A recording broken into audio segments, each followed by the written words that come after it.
Political Pandey के खास episode में जो कलकत्ता को लेके हम बना रहे हैं, वेस्ट बंगाल के पॉलिटिक्स को लेके, तो आप ये देख रहे हैं कि बहुत सारी तस्वीरें वेस्ट बंगाल से आ रही हैं। अमित शाह की रैलियों की तस्वीरें आ रही हैं, उनके खाना खाने की तस्वीरें आ रही हैं। लेकिन इस बीच कलकत्ता में क्या हो सकता है और क्या होने वाला है, उस पर हम बात करेंगे। अब ये फुटबॉल, ये क्या आपको लग रहा है गलती से आ गया? जी नहीं, जब कलकत्ता की बात हो तो फुटबॉल की बात तो लाजमी सी बात है। तो आपको मैं बता दूं कि जो वेस्ट बंगाल सॉल्ट लेक का फुटबॉल का स्टेडियम है, वो दुनिया के 10वें नंबर पे है। दुनिया के 10वें नंबर पे लार्जेस्ट 85,000 की कैपेसिटी के साथ वो बना हुआ है।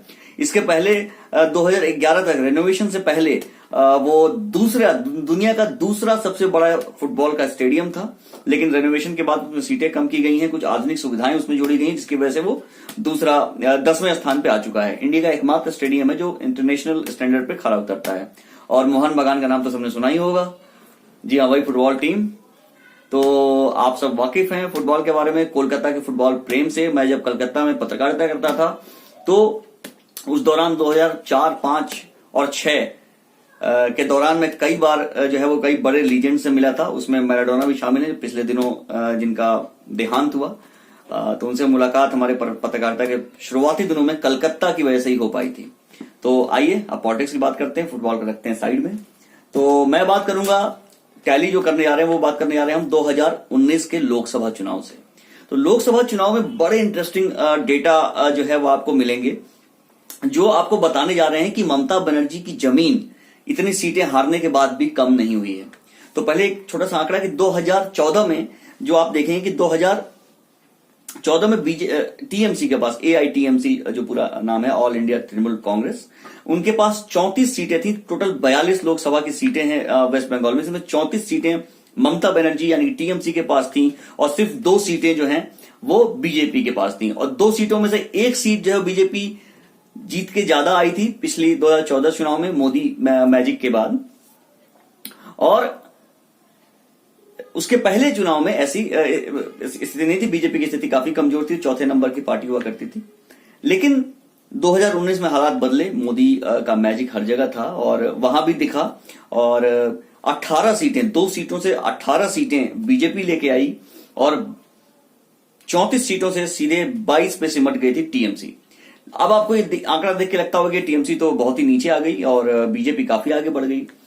लेकिन अब आप यहां देखेंगे कि जो बीजेपी का वोट परसेंटेज है वो लगभग 23% बढ़ा है। लगभग 23% वोट परसेंट बढ़ा उनका। और 40 जो टोटल पोलिंग थी उसमें 40% वोट जो है 40.64 वोट परसेंटेज इनको बीजेपी के खाते में आए थे।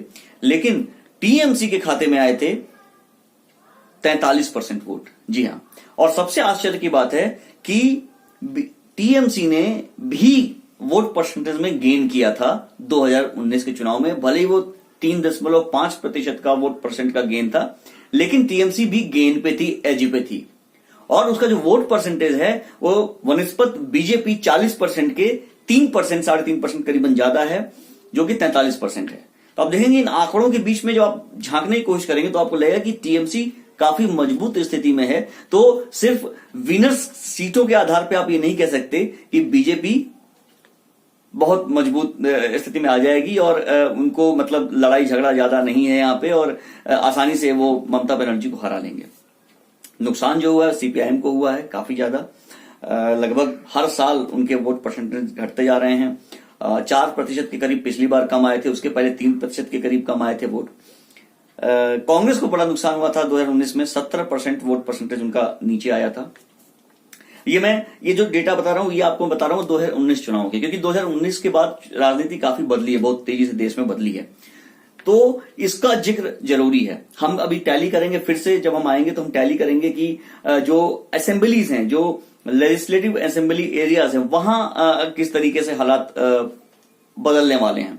क्योंकि वहां जो ममता बनर्जी हैं वो अपने पहली बार की जो उन्होंने रिकॉर्ड तोड़ा था उससे भी बेहतर प्रदर्शन करके आई थी और उन्होंने वहां भी जो है वो कई सारे स्तरों पे अपने आप को प्रूव किया। तो आप देखेंगे कि कैसे ममता बनर्जी अपनी जमीन को तलाश रही है। इस बीच बहुत सारी चीजें हो रही हैं। जो 18 सीटें जीत के बीजेपी आई है, जिन जिन जिलों में, जिन जिन लोकसभा क्षेत्रों में, वहां कई सारे टीएमसी के लीडर्स अभी बीजेपी में आ चुके हैं। समीकरण इस तरीके से बदले जा रहे हैं। लेकिन अब देखते हैं क्या होगा आने वाले एपिसोड्स में। पॉलिटिकल पांडे के पास जुड़े रहिए। और हाँ, याद रखिएगा कि मैं पॉलिटिकल पांडे में कलकत्ता की राजनीति के साथ कलकत्ता के बहुत सारे जायके, बहुत सारे ट्रिवियाज लेके आऊंगा जो आपको अच्छा लगेगा। और नीचे यहाँ पे भैया सब्सक्राइब करना मत भूलिएगा, जल्दी दबाइए।